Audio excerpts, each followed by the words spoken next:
coalition parliamentary group, we fully associate ourselves with the sentiments that have been expressed since this morning. And more particularly, we fully adopt the position taken by the social justice sector on these issues. Fully.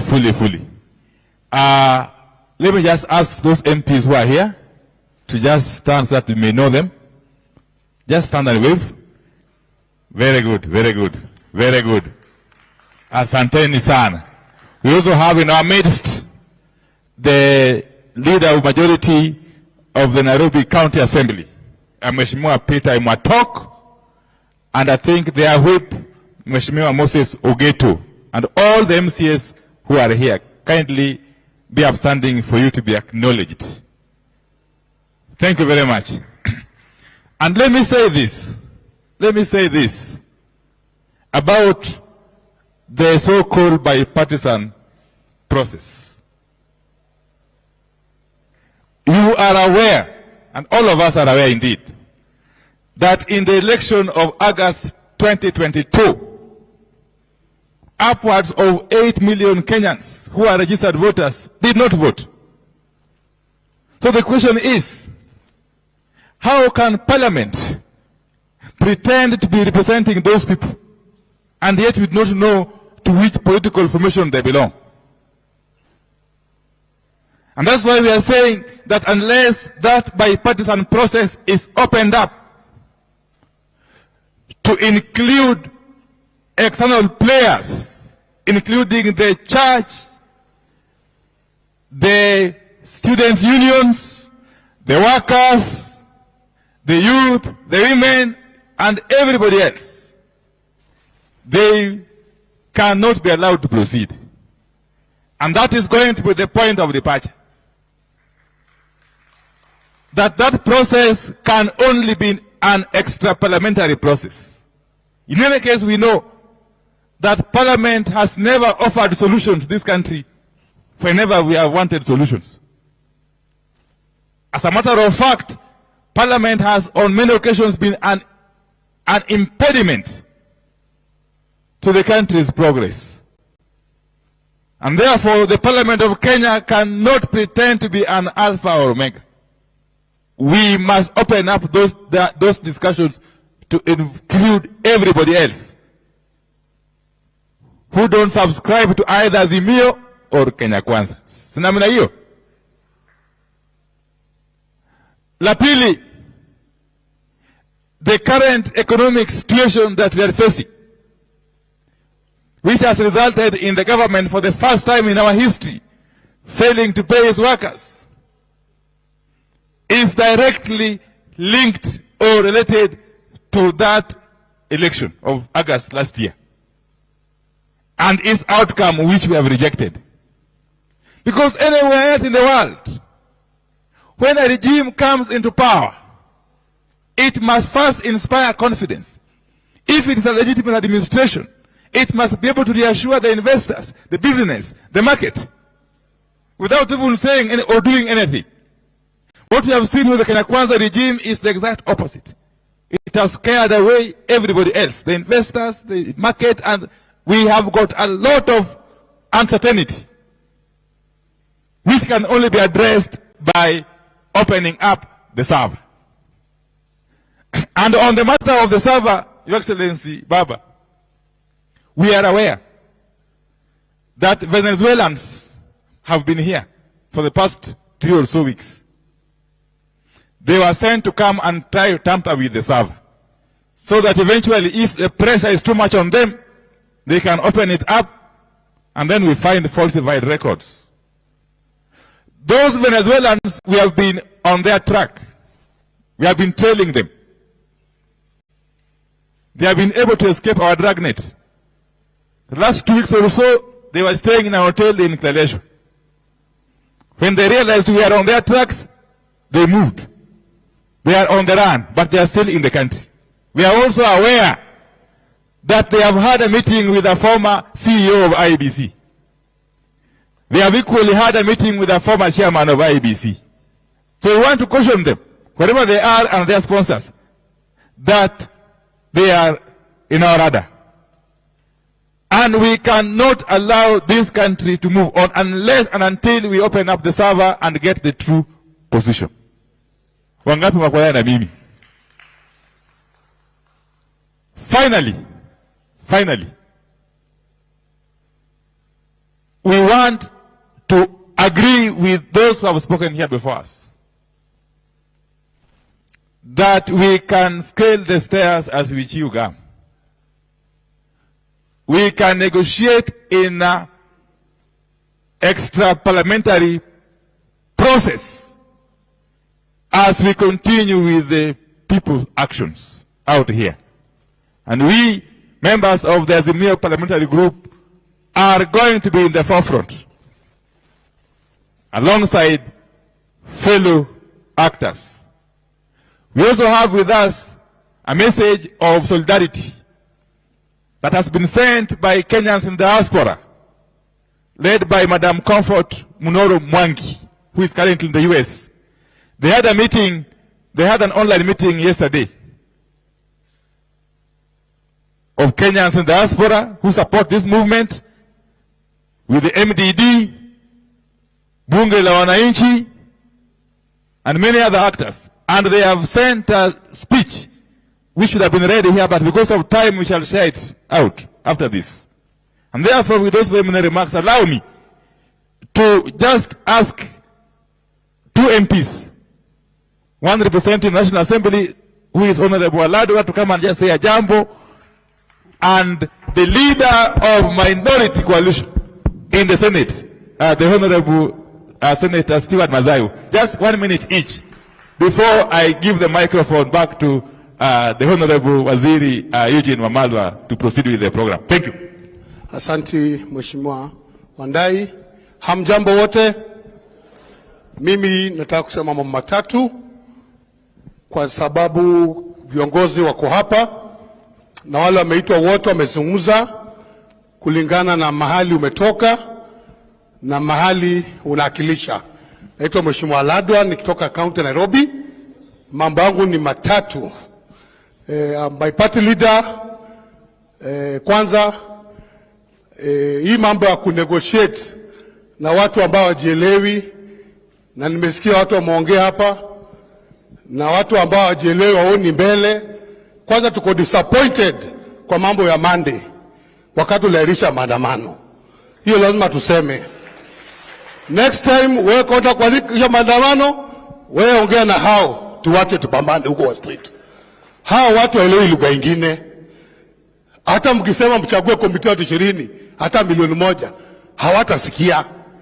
So lugha ya kusikia, na nasikia wengine la kutukana kama Gachagua. Mtu ambaye hata koti imeangalia left, longi imeangalia right. Hata kuvaa jui. Na anamka na mdomo wake kubwa anatukana kiongozi wetu ambaye anaenda kwa ballot. Sisi wajumbe tumesema, na mimi nataka wale wajumbe wako hapa Mheshimiwa President wetu, watu waamuke. Si wakisikia president kwa mahali fulani na Martha Karua na Eugene wanakimbia hapo. Sasa maandamano hawako. The next maandamano party leader tunataka ikuwe coordinated. Kuna vijana hapa wana groups hapa Nairobi. Inakuwa disappointed, maandamano kisha hawajui wanaenda wapi na wanatoka wapi. Na wamesimama na wewe. Tunataka tuwe na proper organization. Vijana wetu wakimaliza tunajua wamepigwa risasi, huyo ameumia, huyo amefanywa hivi, ndio tunajua tuna collect watu wetu wale wameumia. Inakuwa vibaya sana tumemaliza maandamano, watu wetu hawajui mahali pa kuelekea. Baba, watu wanakupenda. Mambo kuarisha mambo achana nayo. Watu tupambane. Watu tu wapambane. Wangapo wananuka mkono. Hiyo ndio feeling ya watu na ndio mood ya watu. Wewe kwenda kuarisha, uliza Martha. Uliza Eugene, mkikubaliana kwa room huko ni yenyu. Mkitoka huko nyinyi mnyamaze. Wacheni watu waende kwa street. Ya mwisho, hapa hakuna mtu muoga. Hapa hakuna mtu muoga. Sasa hii tena nasikia wamefukuza mama ambaye ni wa jamii yetu kutoka Western, DG wetu wa NYS, Madam Sakwa. Mama Asha Juma amemfukuza kazi sahi asubuhi kwa sababu alikataa kufanya mambo ya dili yake ya kufanya tendering. Wamefukuza huyo Muluya mama, na Waluya wako huko kubwa wako huko Kenya Kwanza wamenyamaza. Na wao ni mambo yetu. Muluya amefukuzwa kutoka Vihiga County. Tunasema watufukuze wasitufukuze, tunangoja baba kwa president atuteue tena. Na sisi tunajua kwa Mwenyezi Mungu baba atafika mahali anataka kuwa. Na mtu mwoga hapa aende kwao. Asante.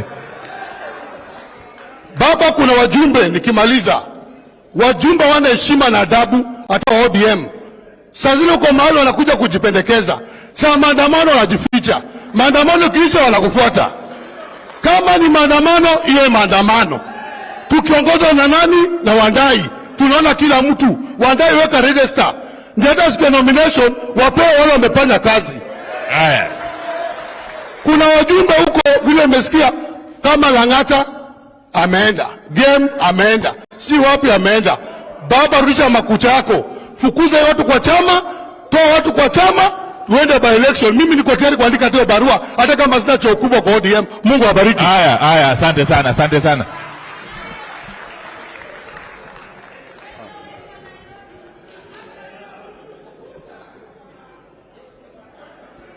Wakenya hoye! Wakenya hoye! Baba na mama Martha, viongozi wetu, itifaki zote zikiangaliwa, ndugu zangu, mimi nataka kusema kitu kimoja tu, ya kwamba imefika wakati sasa ni lazima hii serikali ya Kenya Kwanza iaguke. Hawana njia yoyote ya kufanya kisheria kuweza kuchukua yule mbunge mmoja ambaye sisi tuko naye pande hii, akiwa ni mbunge wa Jubilee. Na Jubilee kama mnavyojua iko ndani ya Azimio. Hivi sasa wanaanza kuchukua watu wetu wakisema kwamba wanaweka kwao ili waweze kufanya lile jopo la wale wabunge ambao tumechagua, saba upande huu, saba upande huu. Mnaweza kuona kijana ama mtu anaitwa Eden Keinan. Mheshimiwa Eden Keinan, yeye ni mfuasi wa Jubilee. Kwa hiyo yeye yuko chini ya Kioni. Na ni makosa sana na ukosefu wa sheria ikiwa mnaweza kuchukua mbunge ambaye yuko pande huu alafu mkamchukua mkasema yuko pande wenu. Kwa hiyo baba, sisi tunasema equity ambao ni sheria inasema, if you want equity to come to you, if you want equity to help you, you must come with clean hands. Na tayari katika hili jopo ambalo tumefanya baba, la wale watu ambao ni waheshimiwa ndani ya bunge, saba upande huu wa Azimio na saba upande wa Kenya Kwanza, mimi ninaona nia hiyo haiko. Wao hawako tayari kwa msururu huu wa kwamba tunaweza kuongea kwa lugha ambayo tutaelewana. Lugha ambayo Kenya Kwanza inaweza kuelewa ni maandamano peke yake, hakuna lugha nyingine. Kwa hiyo sisi hakuna kurudi nyuma, hakuna kuogopa. Baba akisema tuende right, tutaenda right. Akisema tuende left, tutaenda left. Mimi nasema njia moja tu moja. Wewe kama mwanaume, wewe kama mwanamke, wewe kama kiumbe cha Mwenyezi Mungu, ulizaliwa siku moja. Na mwezi huu ni mwezi mtukufu, mwezi wa Ramadhani. Ujue siku moja utakufa. Lakini hii nchi ya Kenya itaendelea. Kwa hiyo tunasema ya kwamba hii nchi ya Kenya ni muhimu kuliko mtu yoyote, ni kubwa kuliko hata Ruto mwenyewe. Kwa hiyo sisi hatutaogopa mtu yoyote. Baba, tuko tayari. Ukisema tuingie uwanjani, tutaingia uwanjani, tutapambana nao vilivyo bila kuogopa. Asanteni sana. Haya, asante sana Mheshimiwa Mazayo, kwa vile alado ameongea vikali sana. Wacha nitaje hao mbunge tu kwa majina. Kuna mbunge wa Langat, mbunge wa Kibra, Mheshimiwa Mwalimu Peter Orero. Vile vile tunaye mbunge wa Karachonyo, Mheshimiwa Adipo Okuome. Tunaye mbunge wa Ndhewa, Mheshimiwa Martin Owino. Mbunge wa Mwingi Central, Mheshimiwa Architect Gideon Mulungi.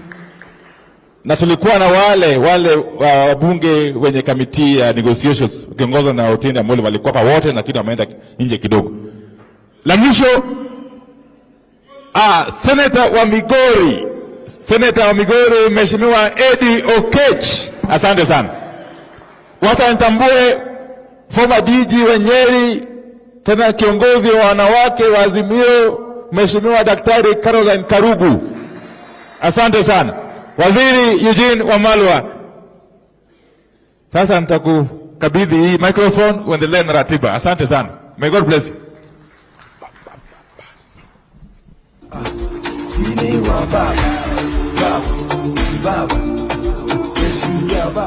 Asante sana. Wanaazimio hamjambo, civil society hamjambo, comrades power. Asanteni sana comrades kutukaribisha hapa. Mimi nilikuwa comrade hapa miaka mingi kidogo iliyopita, na nilikuwa naambia baba wakati nilikuwa mwanafunzi hapa, nilikuwa nakaa Mamlaka Hall, wale tulikuwa wanasheria Masinde Muliro, Martin Shikuku na wengi waliokuwa wanapigania uhuru wa pili, kukiwemo Young Turks wakati huo, kina Raila, kina Orengo. Tulikuwa tunakuja hapa kuwasikiza, lakini pia walikuwa wanatusikiza. Na leo nashukuru sana Odoro Ngwen, Zain, kuhakikisha wenye boma hili comrades wamepewa nafasi wawe nasi siku ya leo, sababu hawa ndio tunapigania Kenya ijayo, Kenya iliyoko sasa. Tumewasikiza siku ya leo. Kazi yetu leo ilikuwa ni kuwasikiza ninyi, na zaidi najua hapa mnataka msikize baba na mama. Mumechoka sana kukaa masaa mengi hapa, lakini kabla sijaleta baba na mama, kuna viongozi wachache naomba mtupe dakika chache tu wasalimu, alafu tulete mama, atuletee baba. Mnatupa hiyo ruhusa? So wengi wamekuwa wanasema ati mlima Kenya hauko na baba, ati baba alishindwa kupanda mlima. Hapa tuna viongozi kutoka mlima Kenya. Nimemsikiza kwa makini sana. Resist any form of oppression, and we want to make sure that this nation becomes a nation that we are proud of, a nation that we can bequeath the children and generations that will come behind us. And therefore, Baba, mine is to encourage you. Tuko nyuma yako. We always have been. I think the numbers have shown that we have been behind you. We will continue to support you. And all I can say is, aluta continua. Thank you. Asante sana. Tumesikia kutoka kwa Gashagwa kule Nyeri, Gachieda. Huko Nyeri, si ndio? Sasa tunataka twende kwa Ndindi Nyoro kule Murang'a. Na yule nawaletea sasa ni yule aliyekuwa gavana wa Murang'a, lakini pia ni party leader wa party ya Usawa, chama ambacho kinapigania usawa wa Kenya wote wawe sawa, sio Kenya ya a few shareholders. Tuko pamoja? Naye anaitwa Mwangi wa Iria. Karibu, Your Excellency Governor.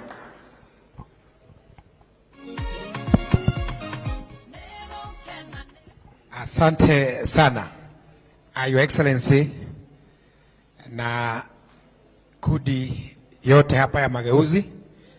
Nimesikia watu wakiuliza nilikuwa wapi. Mimi nilijitokezea mapema sana. If there is somebody who understands electoral justice, it is me. Wakati tulikuwa tunajitokeza kugombea viti, I contested or I attempted to contest for presidency. Vile huyo mwanamume alinionyesha, nyinyi mnajua. Tulipambana na yeye kule Bomas, hata hamkukuja wakati huo. Mimi nilikuwa nakula tear gas peke yangu nikipambana na Chebukati. Alinifungia gate, tukaleta watu hapo, tukatwangana, hiyo ikaisha. Na nikasema kitu kimoja, wakati huu mmeniachilia. Wakati wenu ukifika, huyu jamaa atampatia dawa. It came to pass. Kwa hivyo mimi nimekuwa na nyinyi, lakini nilistuka kidogo wakati nilijitokeza na nikakosa kuungwa mkono hata kidogo. Nikauliza, kwani iko nini? Ya pili, hii mambo ya bei ya unga. Wakati wa kampeni za uchaguzi, ni mimi peke yake ambaye alizunguka town ya Nairobi. Tulikuwa na wewe na pakiti ya unga. Nilizunguka nikijaribu kumwambia jitokezeni tupambane na hii mambo. Nikazunguka siku mzima kuanzia asubuhi mpaka jioni, nikiwa na pakiti ya unga kama mwadawazimu. Hakuna yeyote ambaye alijitokezea, lakini baadaye unga ikawa 100. Kwa hivyo ukiuliza nilikuwa wapi, ujue ya kwamba mimi nilikutangulia. Hiyo nyingine ni kwamba nikisikiza ile maneno ambayo tumeongea leo na zile figures ambazo zimewekwa hapa, I can only summarize that process in one word: treason. Na mambo treasonable, watu waongei wakicheka. Those documents, those IBC documents, actually seditious documents. It's about treason. And it was being engineered through foreign companies, foreign powers. So, Mheshimiwa Raila Odinga, that was treason. We deal with it the way we can deal with treasonable matters. Number 2, we are entertaining a company called what? Smartmatics. How can a foreign limited company come and mess with our sovereignty as we keep quiet? That's a company which is registered in one of the presumably friendly nations. I think it's registered in Netherlands. What are we doing with our diplomatic relationships with the Netherlands? We should call them out. We should be severely our relationship with Netherlands. As we demonstrate, we should be demonstrating against them.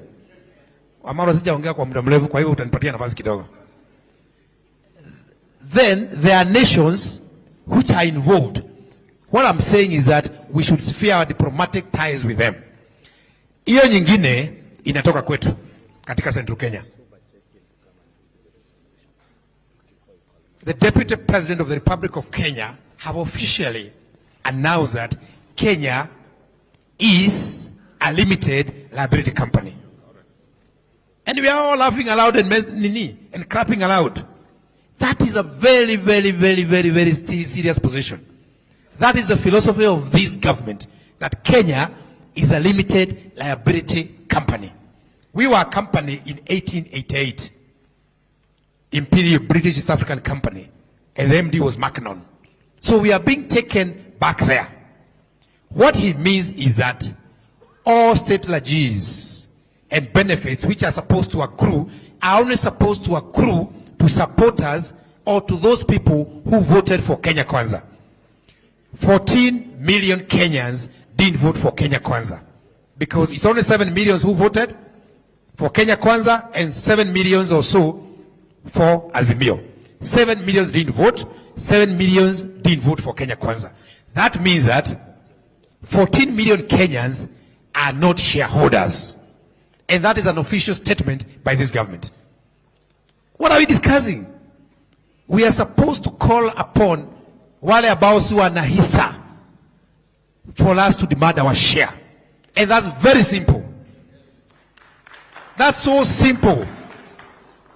Wale ambao si wana hisa tujisajili na wao wapeane their share certificates, tupambane huko nje.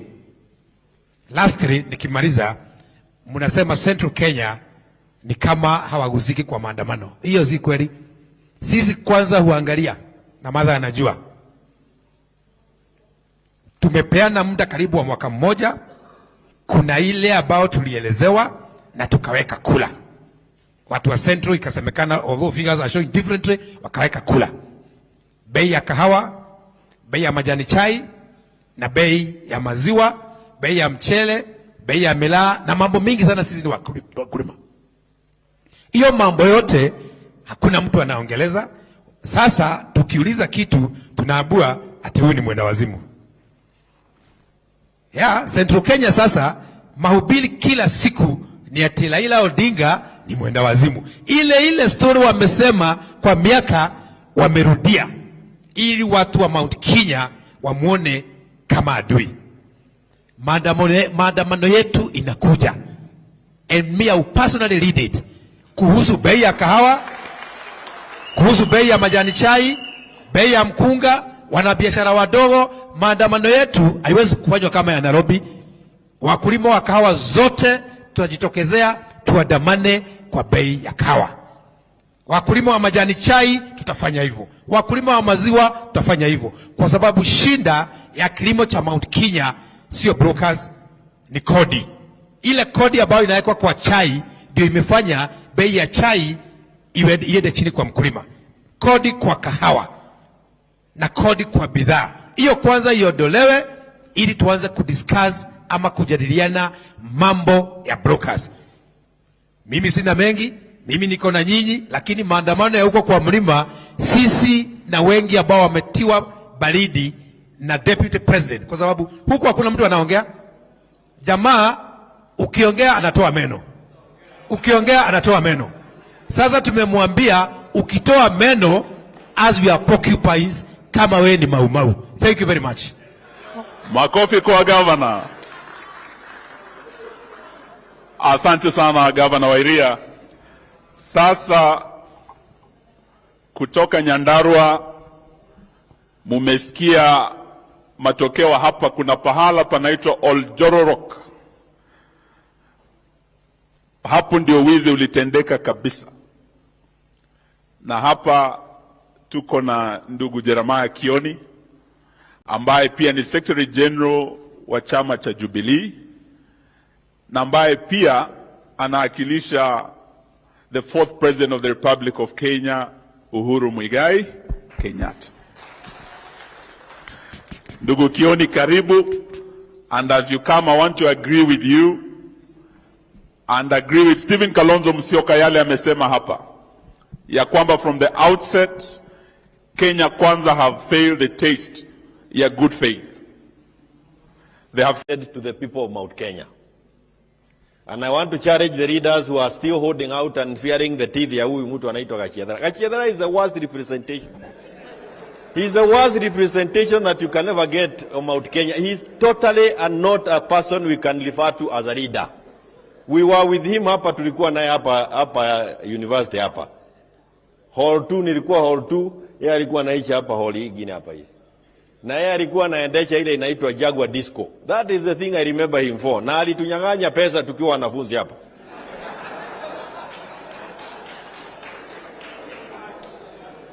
Export ile pombe ilikuwa sijui wengine wamesaliwa juzi. Kulikuwa pombe na kachupa kadogo kanaitwa export. Ukienda bei yake ile alikuwa anatugonga hapa, unaambiwa ukiingia utakuta ingine ndani. Ukiingia hata ule ulikuwa umenunua amekunywa. So there is nothing we are expecting from these guys. Hamna, there is absolutely zero we are expecting from them.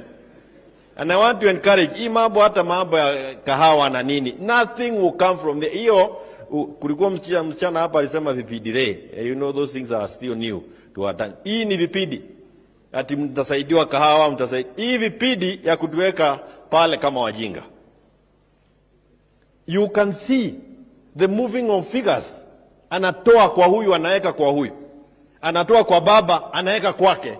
Mchana hadharani. When I realized what he was doing, I don't want to say get into those things kwa sababu hadina muda, but I called the governor of Nyandarua anaitwa Kimemia. Na nilimuita saa 7 mchana. Hata haikuwa ifika. Nikamwambia hapa ile inaendelea kuna ukona mwingi. Na hakuna mtu hapa anatoboa. We would rather start thinking quickly what is that we can do. Kimemia akaniambia goja kidogo, niko na network yangu hapa na pale. Nikamwambia sawa, ngoja hiyo network tuongee baadaye. Saa 3 ya usiku nikampigia, network inafanya namna gani? Akaniambia ako na mkutano saa 7 ya usiku, akanipigia akaniambia tufanye press conference. Akaniambia unaita nani saa 7 ya usiku akuja kwa press? Kwa sababu now there was no elections that were held in Mount Kenya, and one of the reasons why even bipartisanship discussions must be outside parliament ni kwa sababu zile kula mnaona ziliondolewa baba na zikawekewa huyu jamaa. And I see people confusing here. To us, he's not a president. Huyo Zakayo. Zile kura alitolewa kwa baba zikawekewa Zakayo, vile vile za wabunge zilifanywa vile. Na ndio tuko na watu kama mfano na ni viongozi. People you can never trust with the representing you anywhere. And that is why we cannot trust bunge to represent us in any of the issues that we want. That's why these discussions must be held outside, because even that institution is a product of thuggery. Na ndio unaona wameiba kura Mount Kenya. Jubilee chama kweli kiko katika sehemu zote Kenya, lakini wingi wa watu ulikuwa Mount Kenya. Wameiba kura, wamekuja kuiba chama ya Jubilee. Wamemaliza hiyo, wamekuja kuiba kodoo. Sasa ndio hao wanaiba hata wabunge, wamebeba huyo akina Kenan. When you go and commit adultery huko na watu, you cannot come around here and tell us to discuss good manners about a marriage when you are having an adulterous affair like they are doing in political parties.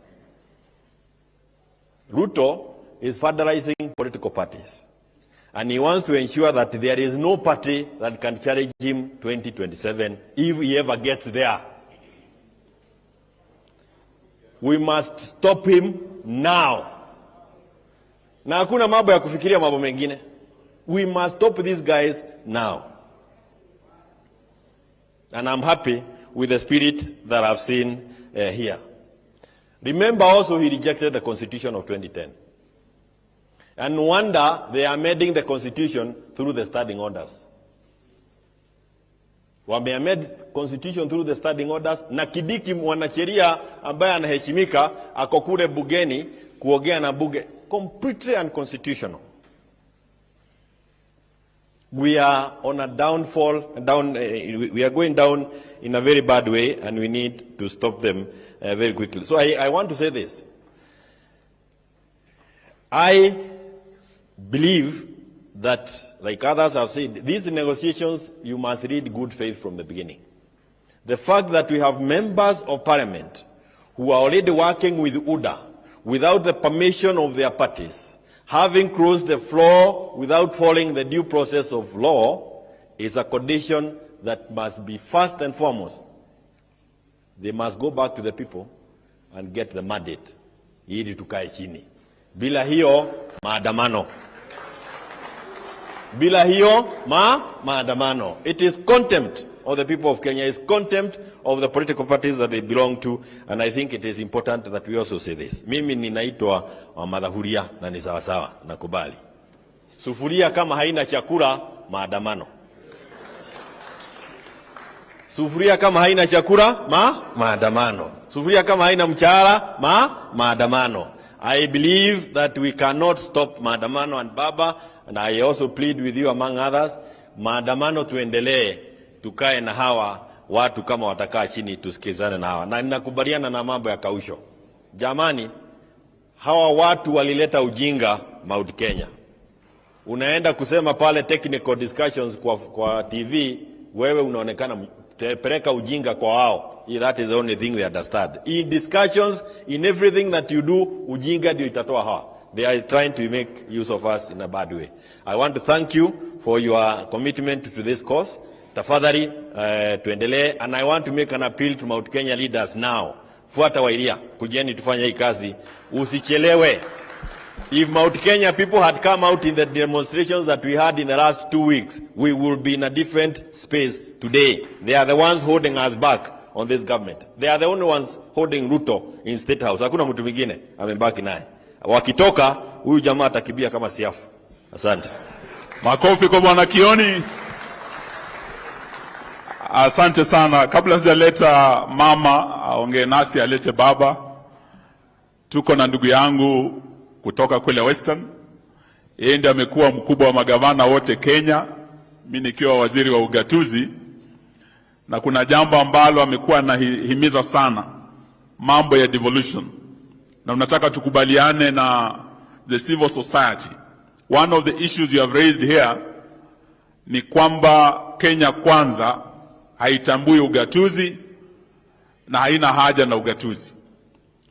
Vile comrades hamjapata help yenu, vile wafanyikazi wa university tumesikia lecturers hapo wakisema hawajapata mishahara yao, na all civil servants, vile county zetu zote hazijapokea pesa tangu December. This is the beginning of the end of devolution. Governor Oparanya, karibu usalimu watu wetu, ndio tulete mama na baba. Asante.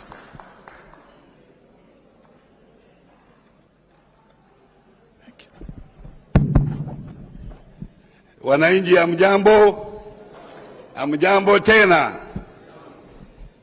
All protocols observed baba, na wale viongozi wengine na wale ambao wamekuja siku ya leo. Yangu kwanza ni kumshukuru mumepata nafasi ya kuja kuongea hapa. Kazi yetu leo ilikuwa kusikiza, na tumesikia. But before I go far, when you see these figures that were here, the theft that was done here, it annoys you. Wengine tulikuwa tunatafuta kura, hatulali, lakini wengine kazi yao ni kupanga vile wataiba kura. This arouses bitterness to many people in this country. You have spoken so many things here. You have raised so many issues here. But in my capacity as the chairman of the Azimio Executive Council, I want to refocus you people on 4 important issues that we have put on the table, so that we don't lose that particular focus as members of this movement. The first one is cost of living. And we unveiled these issues when we unveiled the committee, the parliamentary committee that we have selected. We should not lose focus on the cost of living. And the cost of living, we are looking at short term. What are the issues that we are looking at? Cost of food, cost of fuel, cost of electricity, and school fees. Other issues are long term. We cannot deal with the complicated fiscal and monetary policies that they are. Those ones we can deal with later. Because the issue of cost of living is easier to deal with, because it is the Kenya Kwanza government that removed subsidies. The solution is to return subsidies immediately. There will be a major change in cost of living. The second issue is the opening of the server, which we can put together with the IPC reconstitution of the committee. That one has been understood very well with those who came here to talk about it. That is a very critical issue, and what you have seen here, as said by my colleague here, is treason. The people who did this are not even the commissioners. They are people who are working in the ID IT section within the IBC. These people are still in employment. They are there.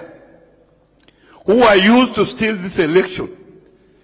And I feel one of the recommendations is to scrap the entire IBC as it happened before. So that from the sweeper up to the chairman, they are all sent home. So that we have fresh people, committed Kenyans who are looking for those particular jobs to do them. The other issue that we are focused on, this party discipline, buying of leaders, buying of members of parliament, in the name of going to State House, being told that you are coming here for development. You know very well there is devolution, money is going to counties, monies are going to constituencies in the name of CDF to help in development. What other development are you going to State House to get? These members of parliament. We cannot build democracy in this country, sustain it, if members of parliament are being bought day and night in the name of development. That is the third issue. The last issue is the exclusion of other communities from civil service employment. You have seen what is happening. Even you, the youth, because that time, wakati ule, nyinyi vijana ndio mlikuwa mnasema hustler. Muniambie wakati huu, how many youth have been employed? All these people have been employed. From the CSS, from the PSS, and from the CASS. And even those who have been appointed as members of the boards, chairmen of the boards, tell me how many hustlers are there.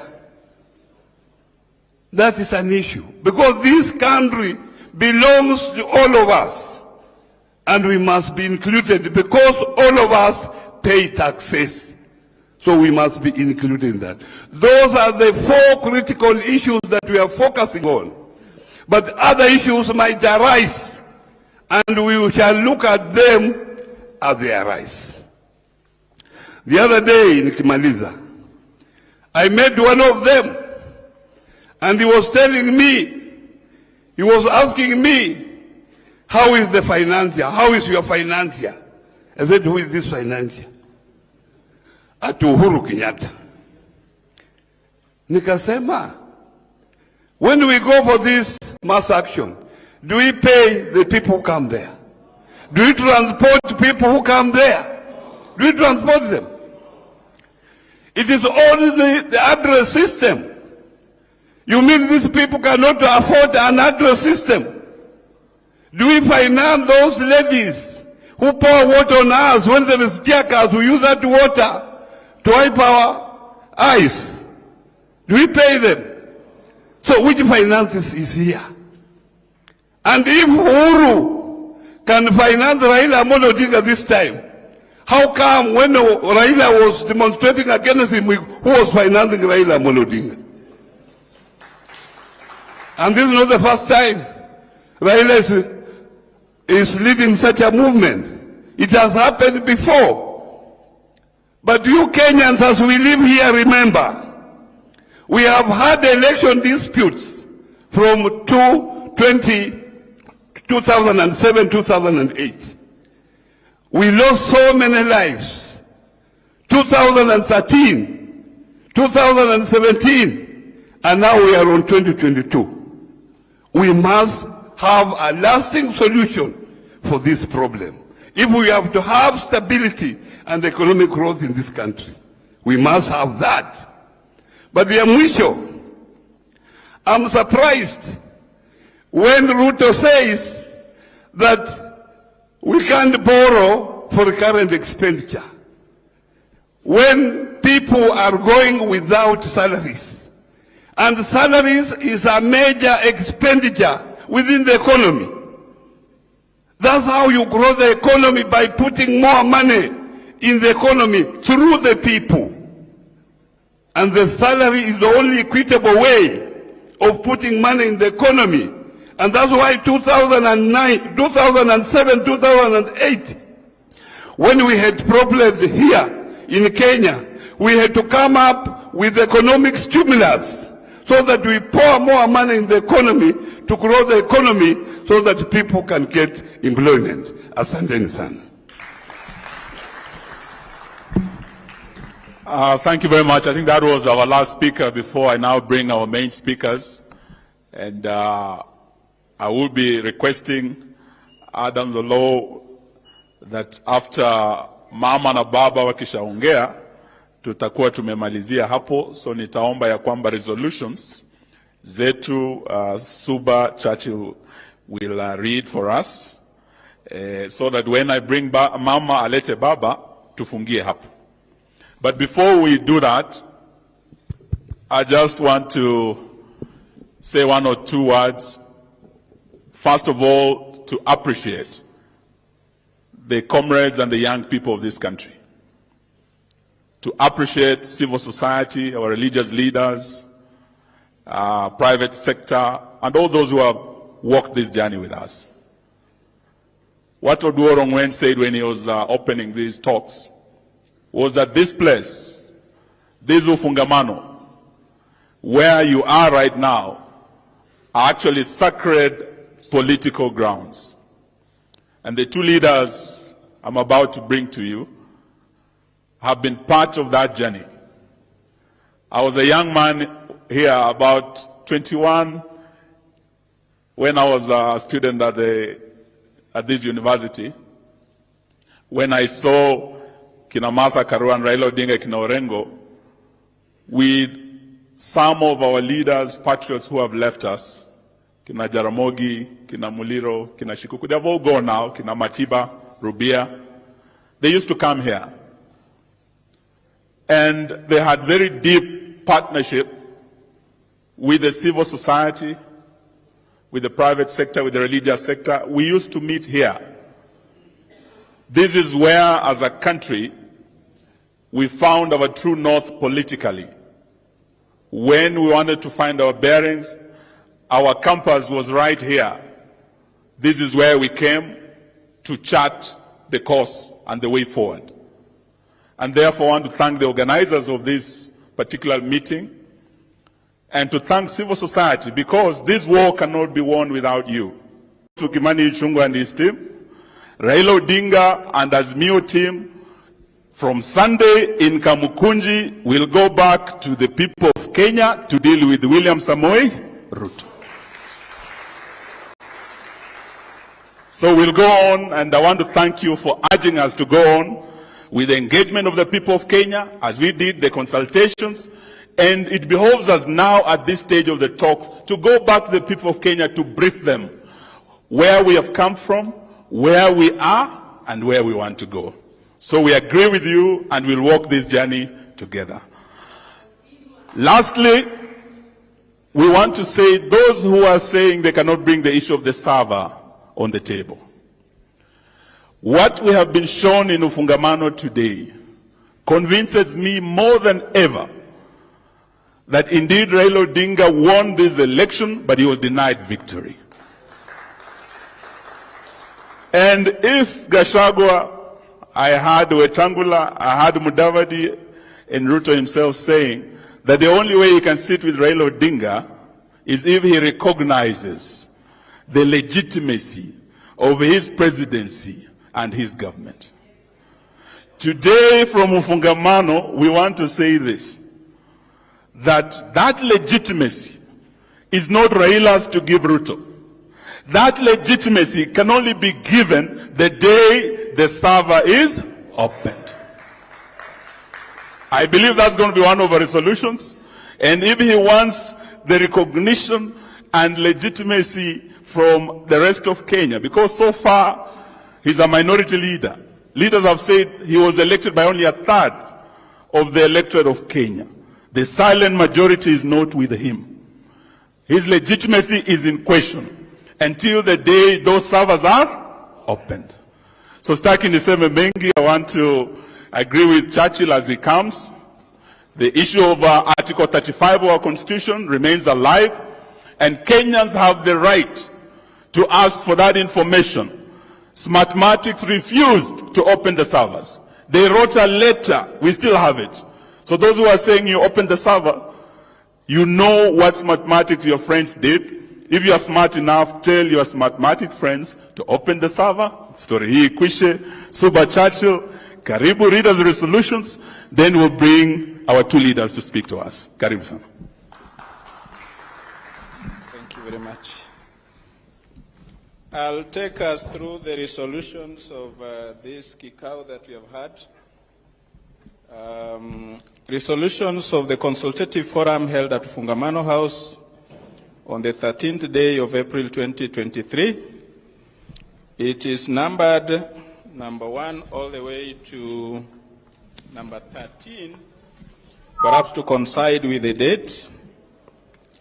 On the consultative meeting held on the 13th April 2023 at Fungamano House, the participants appreciated the citizens, civil society, faith community, representatives of various progressive movements and formations, and the Azimio leadership for participating in an open, honest conversation on matters affecting the people of Kenya, and the commitment for a culture of reasoning together and the holding of consultations based on truth, dignity, and respect. The meeting encourages participants to continue to hold consultations with various sections of the Kenyan society and be committed to developing a credible framework for national dialogue that reflect, among others, the following values and principles. 2, the high cost of living. Bringing down the cost of unga, electricity, fuel, and other essential commodities is an unnegotiable demand of the people of Kenya. It must be a priority area of discussion in any negotiations. Number 3, solution 3, on the national dialogue process. It is critical to have a credible, inclusive, independent, and participatory national dialogue process that represents different shades of opinion of the Kenyan people. It is a constitutional imperative to ensure the meaningful participation of the people of Kenya in the national dialogue. Number 4, on the parties to the dialogue. The parties to the national dialogue shall include representatives of various citizen formations, the Azimio Coalition and the Kenya Kwanza Coalition. Number 5, on the values and principles for national dialogue that are alluded to under Resolution 1. The values and principles of the national dialogue framework shall include respect for the ethos, values, and letter of the Constitution of Kenya, including sovereignty of the people, supremacy of the Constitution, participation of the people, respect of human rights, equality, equity, dignity, utmost good faith, commitment to finding genuine solutions to urgent problems facing the people of Kenya, stewardship, and consensus building. Number 6, on the subject matters of the national dialogue. Each party to the national dialogue shall be allowed to put forward a set of thematic concerns for the national dialogue. No party shall have a veto power on the thematic concerns and or right to oppose a proposed thematic concern from another party. Number 7, on the membership of the national dialogue. Each party shall nominate an equal number of membership and shall at any time have the power to recall any of its members and appoint a new one. Number 8, on the space and venue for the national dialogue. The official national dialogue should be held on a neutral ground, although various spaces can host conversations that can feed into and aid in the dialogue. Number 9, on decision making. Decisions shall be made through consensus and based on the principle of equality of parties involved in the national dialogue process. Number 10, which is on the time frame for the national dialogue. The national dialogue shall be held expeditiously and without undue delays, and shall be completed within a period of 30 days. Number 11, on citizen engagements. The people thank the Azimio leadership for organizing an intimate engagement with the citizens and discussing matters that concern them. They have requested the leadership to hold many more of such sessions all over the Republic of Kenya. Number 12, on the final outcome of the national dialogue. The final outcome, including the narrative report that may include proposals for constitutional, legal, policy, and administrative instruments and stroke measures, shall be subjected to the necessary and meaningful participation of the people. The agreement emerging from the national dialogue shall be given the force of law without any alteration whatsoever. The last one, which is number 13, Resolution 13, on the resumption of peaceful protests as enshrined in the Constitution. The people observed worrying signs of lack of seriousness from the Kenya Kwanza regime to an honest, inclusive, and credible process of national dialogue, and have called on the Azimio leadership to immediately resume maandamano immediately after the end of the holy month of Ramadan.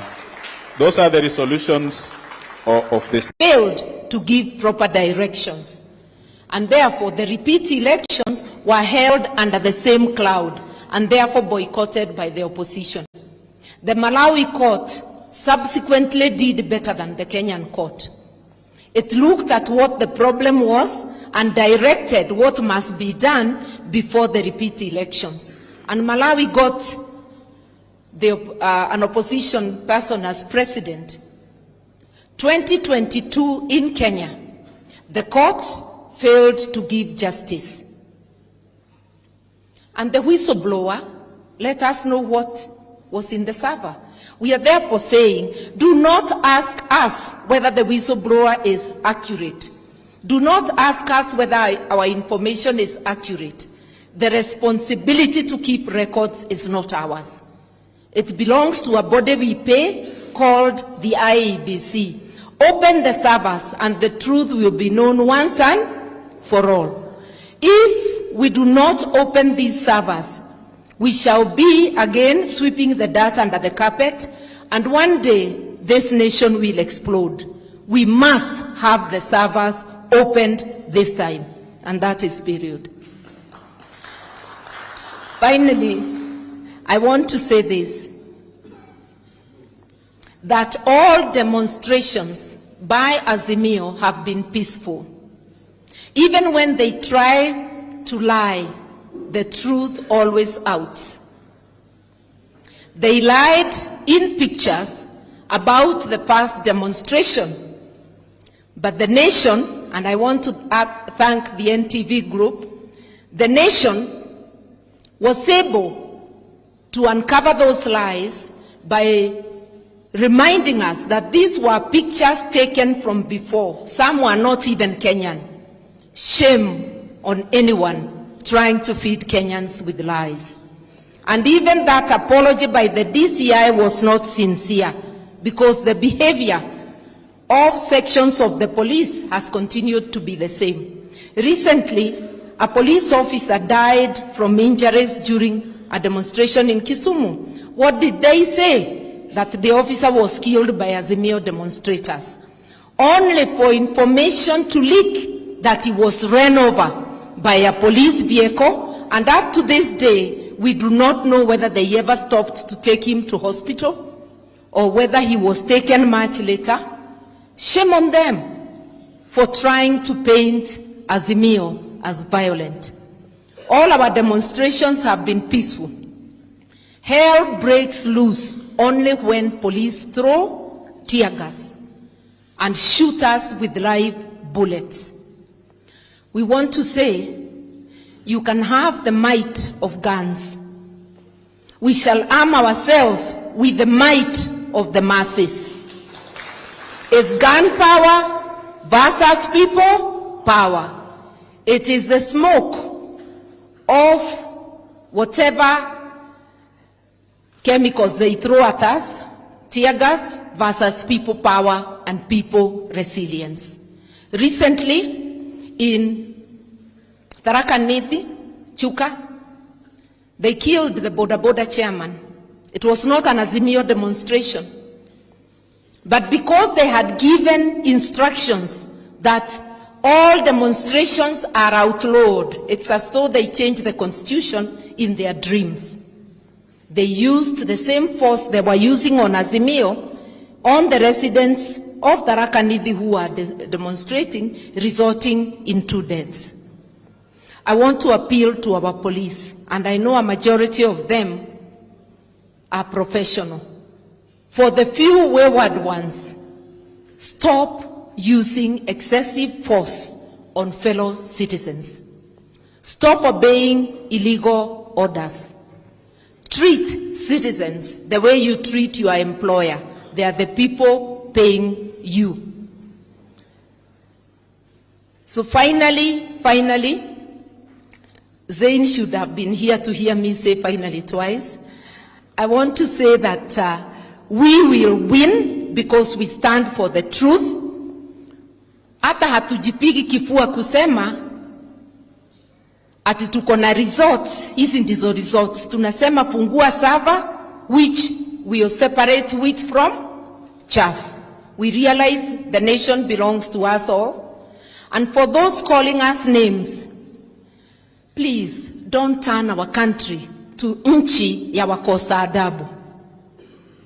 Refer to people in a proper way. Show maturity and leadership, not immaturity and conmanship.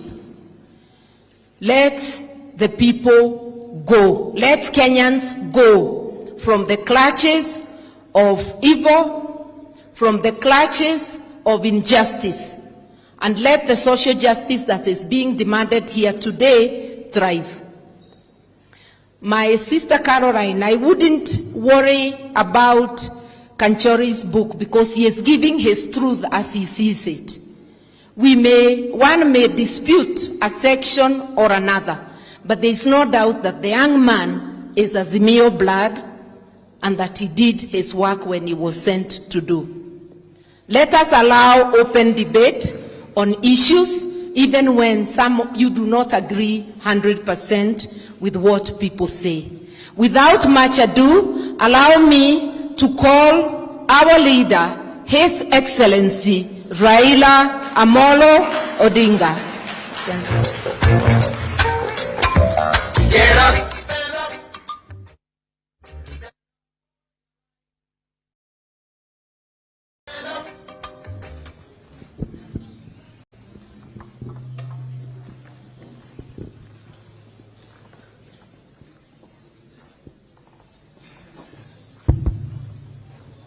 Hey.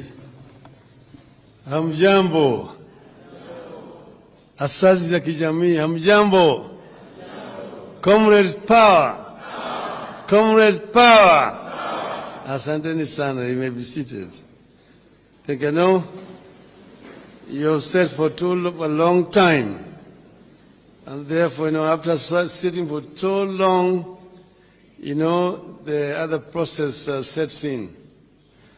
Now, the biggest disadvantage, speaking at last, that everything else has been said. So you now find yourself just dealing with the dregs. But let me first begin by thanking members of the civil society, members of the university fraternity, and our students for coming here in such large numbers. We decided that we have been talking too much sometimes to ourselves. That today we want to be listeners. Let us sit down and listen to the people. And you have not disappointed. Those who had opportunity to talk have not disappointed. And we take it that those who have spoken is a representative sample of this audience which is here today. And therefore, I'm going to just tell you what we ourselves had agreed as leadership of Azimio to be our common position. This is not just my stand, it is the Azimio leadership stand. And then I will finish by just saying a few things at the end of it. Okay? But here, as Ongwen said and Eugene has remembered, we are in holy grounds here at Ufungamano House. Many, many ideas have come from this holy place, which have actually contributed to change of lives of the people of our country. Ufungamano, sometimes we remember with nostalgia where we came from. Eugene has told you we used to be here with our parents who have since left us. And they told us how they themselves organized themselves to fight against colonialism and how independence was achieved. At that time, Kenya was facing one of the most entrenched dictatorships in our history. But we were able to basically tame that dictatorship. So nothing is impossible with the people power. If the people are determined, there's nothing that can stop them from achieving what they want to achieve.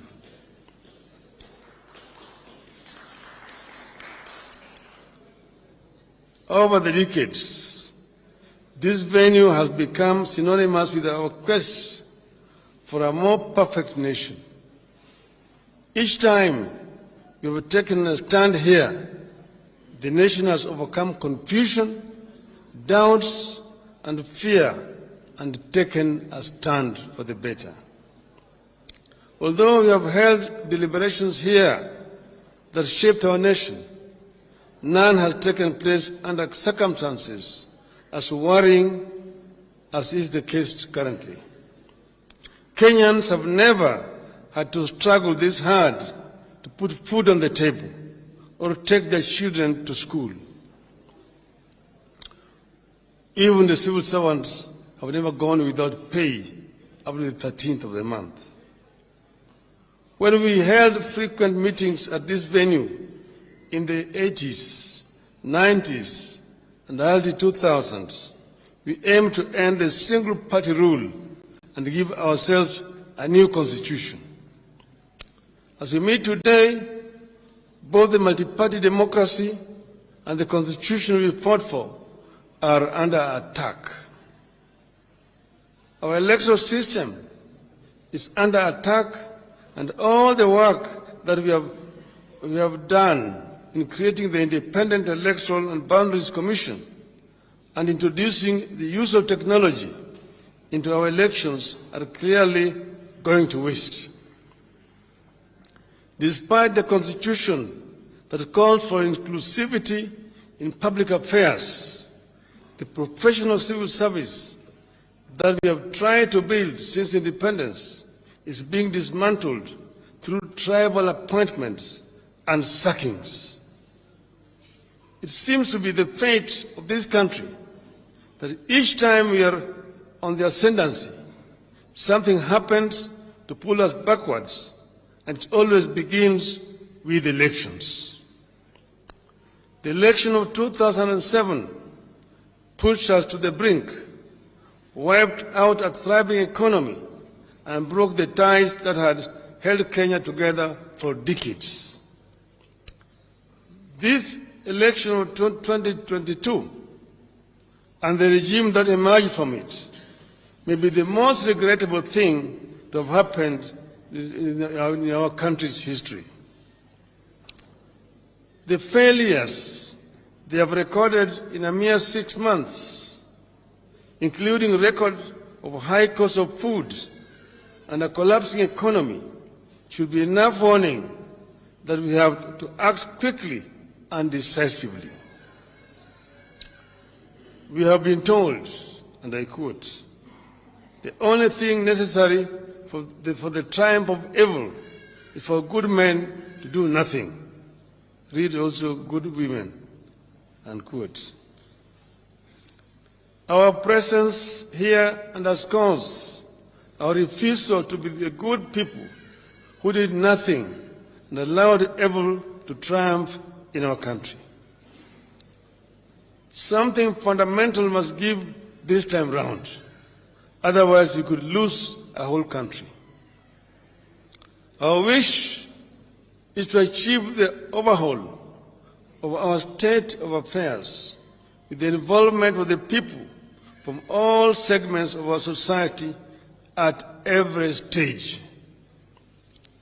We will engage in the bipartisan process to which we have sent very able and competent representatives. But the people must not be left out or behind.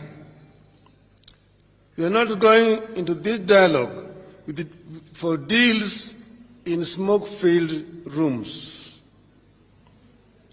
We are going into this to secure and safeguard fundamental life and death gains for the people and the country. Throughout the talks, we expect the people to stand on guard and ensure it's about them and the country. That's why we are gathered here today, so that people can consult and engage and be watchful. You must refuse to be party to the subterfuges of the past that are glossed over and compromised on fundamental issues for expediency. Something fundamental must give this time round, but only if the people stay engaged. We are not going into this to be rubber stamps. One of the things that has clearly been on display ever since these past 6 months is that Kenya Kwanza is a regime of rubber stamps. Subsidies are being removed from food, fuel, electricity, and school fees, exposing people to suffering, and Kenya Kwanza rubber stamps it as okay. They know there was an order for the opening of the IB servers, but the rubber stamp is as okay the refusal to open the servers. They know the buying of MPs to switch sides undermines our hard-won multi-party democracy, but they still rubber stamp it as okay. People are being appointed to and sacked from the civil service on tribal lines, but Kenya Kwanza rubber stamps it as okay. You have not agreed to participate in the bipartisan process to be another rubber stamp for Kenya Kwanza. That has to be understood from the outset. Should the talks falter or bear no fruit because of the grandstanding, lack of openness, lack of honesty, and intrust join hands, and let us stand firm in the interests of our country. Finally, we have said that we are not doing this because of any weakness on our side. We are only saying that Kenya is bigger, and that's why we are saying that we want to engage. Nobody should mistake this as a sign of weakness. We have embraced these talks before, but there must be talks which are going to be held with equal respect, mutual respect, and also with time in line with the law. The Kenya Kwanza have been saying we cannot do something outside the constitution and the laws. No law actually stops a dialogue outside parliament. In fact, we have had this before. when we are in a crisis, we had talks held at Serena Hotel, chaired by even a foreigner. Those talks were not considered to be illegal or unconstitutional. In the end, the product was taken to Parliament and approved unanimously by members of Parliament. We are in a similar situation here today. The police have shown complete disregard to the lives of our people. Many innocent Kenyans have died. Last week I visited Kenyans in hospitals, Bangati Hospital and Kenyatta Hospital. Young people shot by the police. Their only crime was that they were participating in a demonstration which was illegal because the police had been notified. A young man in Kisumu was knocked by police as a police officer. That young man who was knocked in Kisumu, just for the understanding of everybody around here, is my nephew. Actually, not my nephew, my grandson. His mother is my niece. I'm the one who actually recruited him to take him to the police. Then they go and arrest innocent people and charge them with murder. The other Kenyans, journalists, just basically accompanying us when we were demonstrating, have been shot, some of them very seriously wounded by the police. Nothing has happened. So we have said as a meal that we are going to take this matter to the highest court in the world. Already our lawyers are working on this, and we are going to take the particulars of all those police officers who have been involved in deliberate shooting and killing or maiming innocent Kenyans to a court which is outside our jurisdiction as a people, to ensure that justice is achieved. But they can come with live bullets. They can come with bombs. We will go and confront them in the name of the Lord and the God of Kenya. And we are sure, like the biblical David will confront Goliath, and we know what will happen to Goliath. So we, therefore, want to thank all of you for coming. Tunatoa shukrani sana kwenu kwa kutualika sisi kama wanazimio kuja kusikia. Tumesikia yale mnayosema yote na tutayabeba. Lakini vile vile tutasema Wakenya hawezi kutishwa. Wakenya watasimama imara. Wakenya wataendelea. Sasa tumekubali mazungumzo ziendelee, lakini mimi nakubaliana na pendekezo ambayo imetoka hapa siku ya leo. Ati mazungumzo yaendelee. Mazungumzo yaendelee na maandamano sambamba.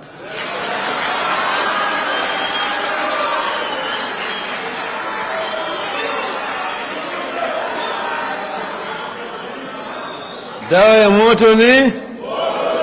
Dawa ya moto ni? Kwa hivyo sisi tutaendelea. Tutaendelea. Sitaendelea. Tunangoja Ramadhani ishi.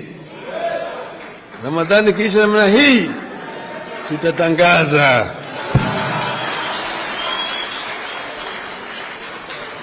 Tutatangaza. Na mtaitika. Mtaitika. Mtaitika. Tulikuwa naimba namna hii. Nikiitwa nitaitika. Nikiitwa nitaitika. Nikiitwa nitaitika.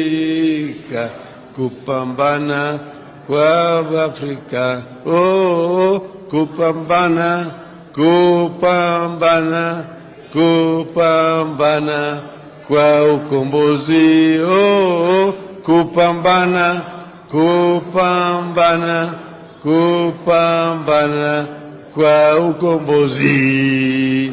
Azimio. Azimio. Asanteni sana. Niombe sote tusimame kwa wimbo wa taifa utakaoashiria mwisho wa hafla yetu ya siku ya leo. Kofia zisizo rasmi niombe zisalie kuvuliwa. Wimbo wa taifa.